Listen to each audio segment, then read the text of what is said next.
여러분 안녕하십니까? 4월 2일 토요일인데요. 어느덧 시장이 2022년도도 1, 4분기가 마감이 되고 이제 4월 장세로 접어들었죠. 지난 3월 이후부터 본격적으로 미국에서 테이퍼링이라든가 금리 인상 이런 걸로 인해서 뭐 주식시장이 금융 장세에서 개별 종목 장세로 전환되는 그런 모습들이 확연했고요. 그 다음에 이제 러시아 우크라이나 전쟁 사태로 인해서 물론 이게 그 확산되는 그런 조짐은 다행히 보이지 않고 어느 정도 그 평화적인 그 무드로 정착돼 갈 그런 가능성이 높아지는 그런 상황이긴 한데요. 시장이 개별 종목 위주로 전개되는 그런 모습들이거든요. 그래서 오늘은 제가 지난 주말에 주가가 최근에 이제 대량 거래를 수반하면서 주가가 확연히 강세로 전환된 듯한 모습들을 보여주고 있는 대한전선에 대해서 시황을 해드렸었는데요. 오늘 또 이어서 기존에 사실 제가 대한전선을 보면서 상당히 그 보수적인 관점에서 많이 말씀을 드렸었죠. 왜냐하면 대한전선이 우리가 차트에서도 보면 알 수 있듯이요. 기존에 호반 산업이 인수를 한 다음에 2021년도 상반기에 거의 4,800원 고점을 장중의 고점이죠. 고점을 기록한 이후에 주가가 1년도 채 되지 않아서 계속 하향 곡선을 그으면서 지난 11월 달에는 대규모 유상증자와 그리고 또 회사 인수한 지 1년도 되지 않아 가지고 결국 대규모 감자 이런 것들을 하고 그 다음에 액면을 500원짜리를 100원으로 낮추고 이런 그 모습들을 볼 때만 해도 우리가 대한전선 결국은 나중에 또 늘어나는 주식 수에 대해서 결국은 또 추가적으로 감자를 하는 그런 사례들이 많지 않았었습니까? 그래서 제가 대한전선에 대해서 다소 부정적인 시황으로 그 말씀을 드렸던 게 사실인데요.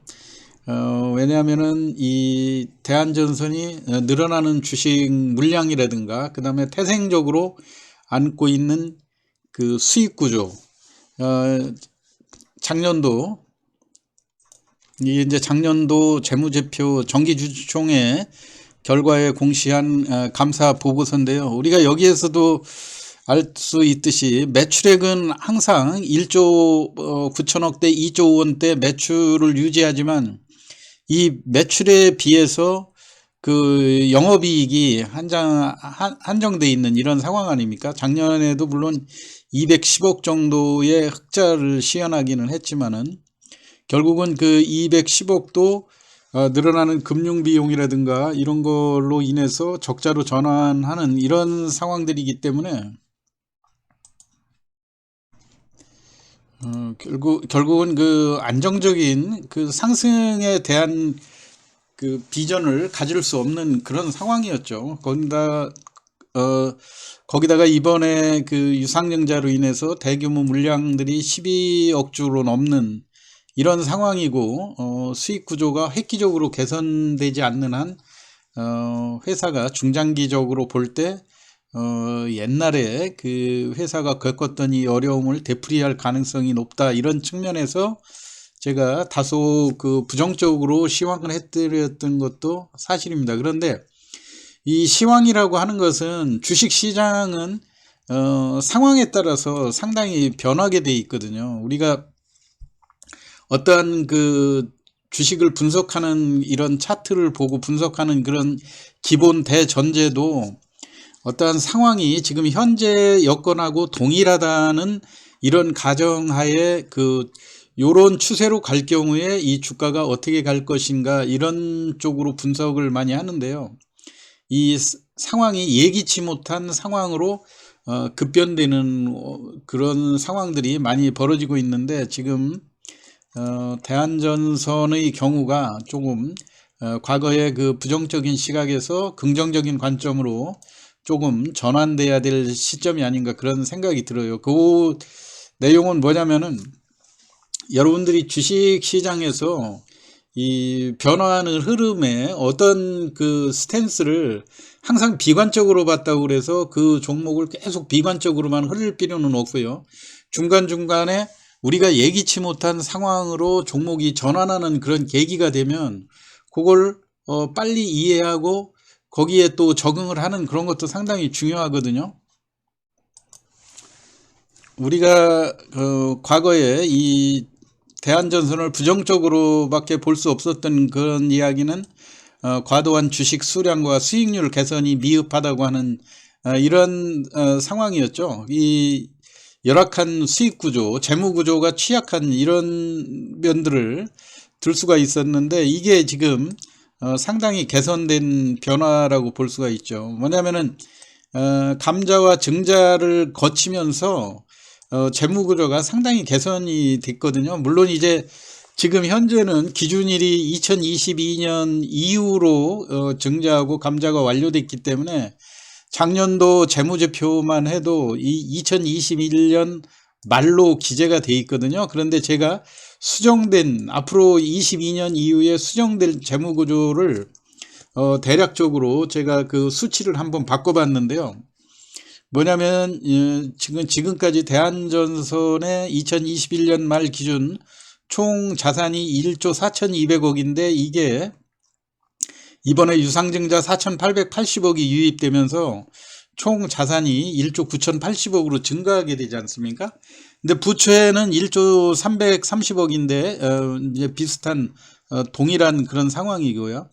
자본금이 지금까지 4,282억이었어요. 작년 그 12월 말 기준으로 4,280억인데 이게 그 감자를 거쳐 가지고 856억으로 몸집을 한껏 5대1 정도로 감자를 하면서 856억으로 몸집이 낮아진 거죠. 체중을 이만큼 줄여놨기 때문에 전에 같으면 오히려 자본 총계가 3,870억 밖에 되지 않을 때 자본금 4,280억으로 따지면 결손이 412억 정도 발생하는 이런 취약한 재무 구조였다고 그런다면 지금은 물론 숫자상이긴 하지만요. 자본금 규모가 856억으로 낮춰지고 이번에 증자를 3억 8,800만 주를 했지만 액면이 100원짜리이기 때문에 자본으로 전입되는 건 388억이거든요. 그렇게 해서 앞으로 자본금은 1244억이 된단 말이에요. 그런데다가 이 4,880억 이 증자대금이 자본으로 유입된 380억을 제하고 4,490억이 총 자본에 편입이 되게 되면 8,750억의 자본을 갖게 되죠. 그렇게 하게 되면 자본금 대비 기존에는 결손금이 발생하는 그런 상황에서 지금은 오히려 약 700%의 유보율을 갖는 건실한 재무구조를 갖추게 됐다고 하는 점이죠. 그리고 이제 두 번째로 제일 그 변화도 일었었던 게 3월 초에 우리가 대선을 거치면서 이제 기존의 원전에서 벗어나려고 하는 이런 정책에서 탈원전에 대한 그 정책의 수정이 이제 불가피해지는 그런 상황 아닙니까? 그래서 이제 기존의 정부가 이제 현 정부죠. 그러니까 현 정부가 탈원전을 고수했다 그런다면은 이제 이 탈원전을 다시 또 전환하는 이제 원전 재개 그동안 지금 중단돼 있는 신고리 원전 이런 걸 중심으로 해서 원전 재개 움직임이 빠르게 일어나고 있다고 하는 점 이걸로 인해서 에너지 정책의 대변환이 모색이 되고 있고요. 그 다음에 이제 호반그룹, 모기업 그룹의 탄탄한 사업 영역이 확장되고 있다고 하는 점. 물론 이제 제가 지난번 시황에서 말씀드렸듯이요. 한진칼 2대 주주 지분 확보로 항공업 진출이 예정이 되어 있고요. 이렇게 이제 한진칼의 지분 17% 그동안 그 KCGI가 가지고 있던 그 한진칼의 지분을 인수하면서 앞으로 코로나 이후에 그 늘어나는 여행 수요라든가 그다음에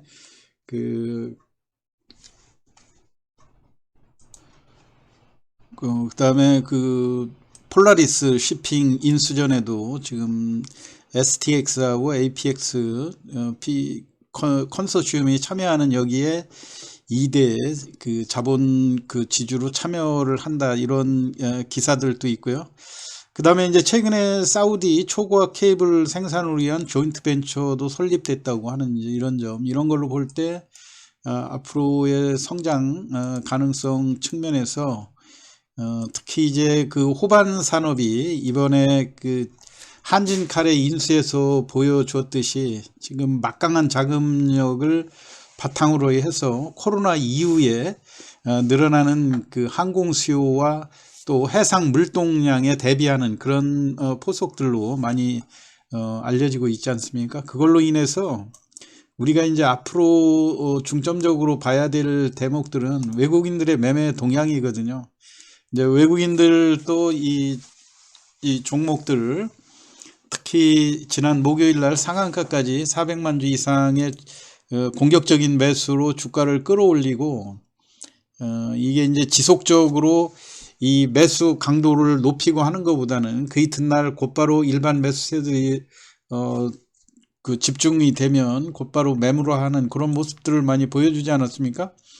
지난 금요일에도 마찬가지로 1000만 주 이상의 개인들이 순매수를 보이니까 외국인들이 또 1100만 주 넘게 매도를 하면서 당일로 그 패턴이 고점에서 시초가를 갭상승시키고 주가를 강하게 15% 이상 끌어올리는 이런 모습에서 종가의 보합 근처까지 하락시키는 이런 물론 이제 몸통이 작은 음봉이긴 하지만 다소 고점에서 지금 매물이 충분히 출회될 수 있는 이런 구간에서 외국인들의 매매 패턴에 우리가 주목을 안 할 수 없는 그런 상황이 되죠. 그래서 앞으로 우리가 지금 현재 기존의 그 부정적인 시각에서 다소 주가가 이제 추세가 상승으로 전환될 수 있는 이런 가능성이 모아지는 요때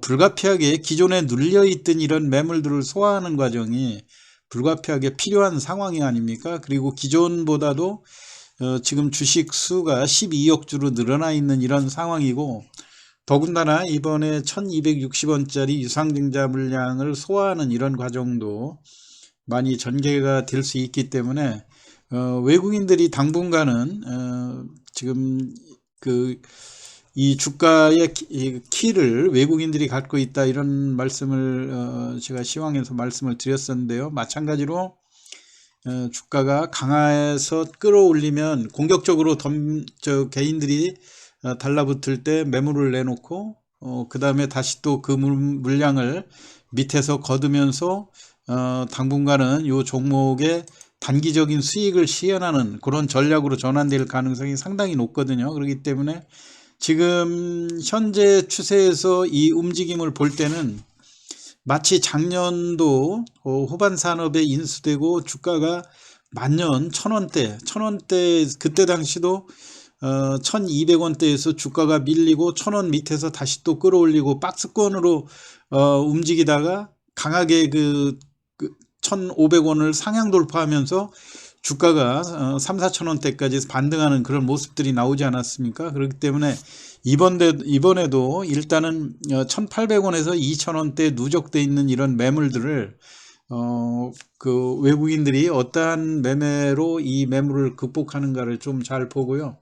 한편에서는 외국인들이 단기 차익을 실현하는 동안 오히려 최근에 보면 개인들의 공격적인 매수세를 가능해 볼 수가 있거든요. 그러면 결국은 초기에 상승을 주도했을 때도 개인들이 외국인과 기관이 매집했던 물량들을 소화시키는 과정이 필요했었듯이 이번에도 개인들이 어쩌면 공격적으로 그 매물들을 그렇게 하려면 필수적으로 5억 주 이상의 거래량이 수반되는 그런 모습들을 예상해 볼 수가 있겠죠.